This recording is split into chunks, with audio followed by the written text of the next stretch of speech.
Hello MotoGP fans, welcome back to ZNGP Today. Marc Márquez recently shared his thoughts on his rivals, his future ambitions, and his place in sporting history during a candid session at an Estrella Galicia event. In an interview with Marca, the 8-time world champion revealed his goals for the future, including his desire to equal Valentino Rossi's legendary 9 titles. Despite losing the MotoGP World Championship to Jorge Martín in 2024, Pecco Bagnaia exemplified sportsmanship and humility, delivering a masterclass in how to handle defeat with dignity. From heartfelt gestures to symbolic acts, the Ducati factory rider proved why he remains a respected figure in the paddock. Despite a challenging 2024 season, Fabio Quartararo remains optimistic about Yamaha's progress and the potential of the YZR-M1. In a candid interview, the Frenchman shared his thoughts on Yamaha's development, his decision to renew with the team, and the lessons from Marc Márquez's move to Ducati. Don't forget to click subscribe button and the bell icon for MotoGP news update.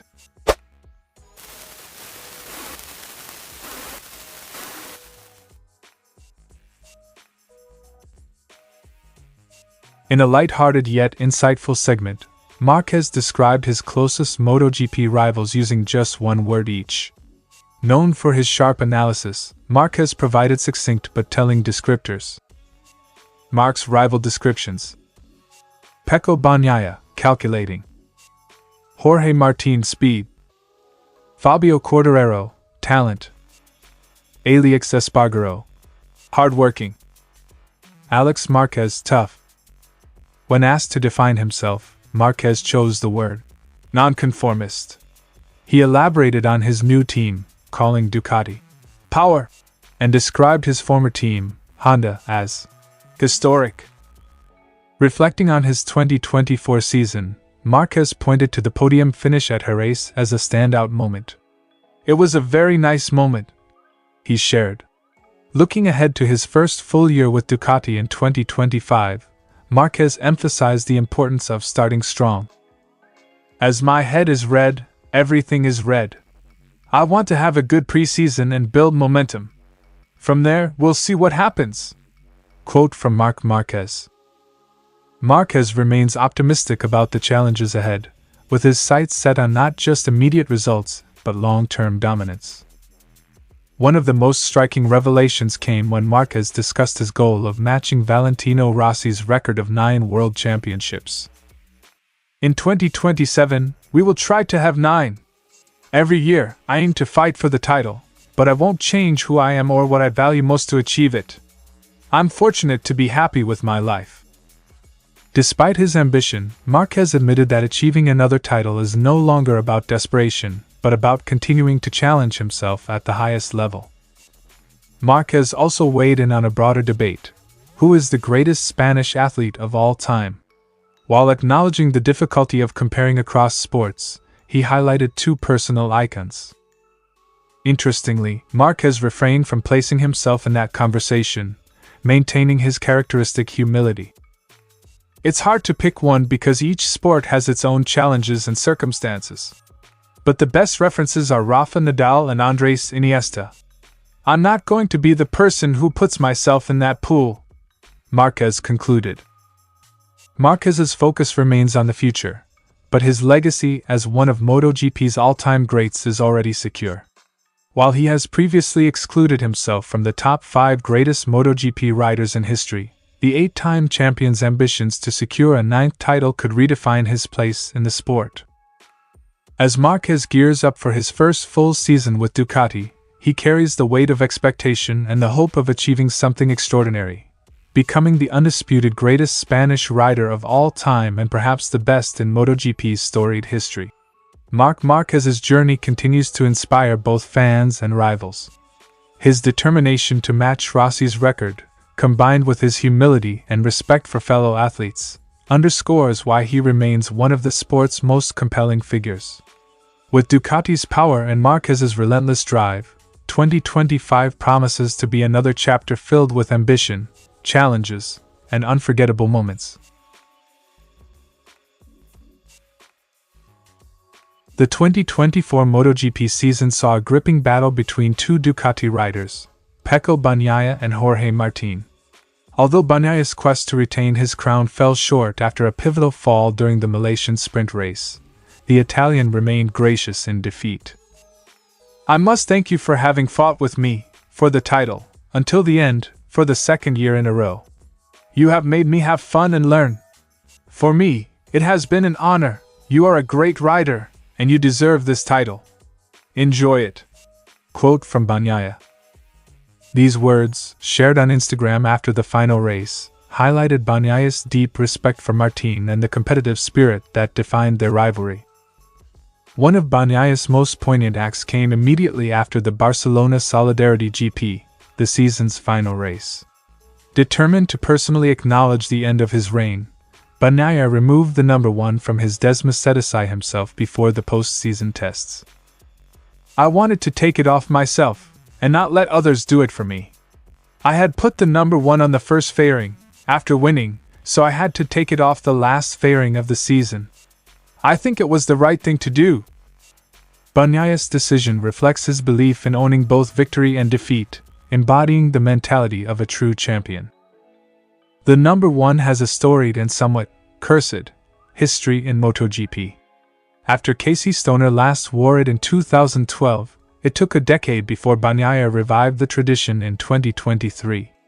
However, many greats, including Valentino Rossi and Marc Márquez, opted to stick with their iconic numbers, believing in the power of continuity over symbolism. Now, the question turns to Jorge Martín. Will he switch to number 1 or retain his number 89? For now, the 2025 entry list suggests Martín is sticking with his familiar number, though his decision remains a mystery. At the Barcelona test, Martín debuted a bike without numbers, leaving fans guessing. Beyond his symbolic gestures, Bagnaia's behavior throughout the championship underscored his character. During Martín's title celebrations, Bagnaia avoided stealing the spotlight, even stepping aside on the podium at the Circuit de Barcelona-Catalunya. These moments solidified the camaraderie between Bagnaia and Martín, who have long shared mutual respect. Ducati, too, upheld its commitment to fairness, ensuring Martín had equal support from the factory despite being part of the Pramac satellite team. As Pecco Bagnaia transitions to 2025 with Marc Márquez as his new teammate, his actions in 2024 serve as a benchmark for sportsmanship in MotoGP. While he relinquished the title, he retained something far more significant: respect and admiration from fans and peers alike. The season may be over, but Bagnaia's lessons in humility and grace will resonate for years to come. After a season of highs and lows, Quartararo has praised Yamaha's improvements, particularly in electronics. He highlighted the strides made during the Malaysian GP weekend, even amid setbacks like an engine failure in FP1. "In Malaysia, it was a shame that we broke the engine on the first lap of FP1 because, in my opinion, we could have done even better. But it has been a long time since we were so far ahead in FP2, behind only Bagnaia and Martín, and with a very good pace. This shows we've taken a good step forward, especially with the electronics." Quote from Quartararo. Quartararo emphasized Sepang as a litmus test for Yamaha's progress, noting their direct qualification for Q2 as an encouraging sign. Despite crashing during the main race, Fabio fought back to finish in 6th place, showcasing both determination and the potential of the updated M1. One of the turning points for Yamaha has been the appointment of Max Bartolini as the technical director. Quartararo credits Bartolini for fostering significant improvements and providing valuable insights. "Since the beginning of the season, we've been talking a lot. He's working hard, and I keep asking him questions about what was going on where he worked before. On the track, you can see the steps forward we are making. I'm very happy that he is with us." The collaboration with Bartolini seems to have reignited Yamaha's ability to adapt and innovate, crucial for closing the gap to the dominant Ducati machines. In a period where many top riders have sought greener pastures, Quartararo reaffirmed his loyalty to Yamaha. He explained that his decision to renew his contract was rooted in belief and respect for the team's efforts.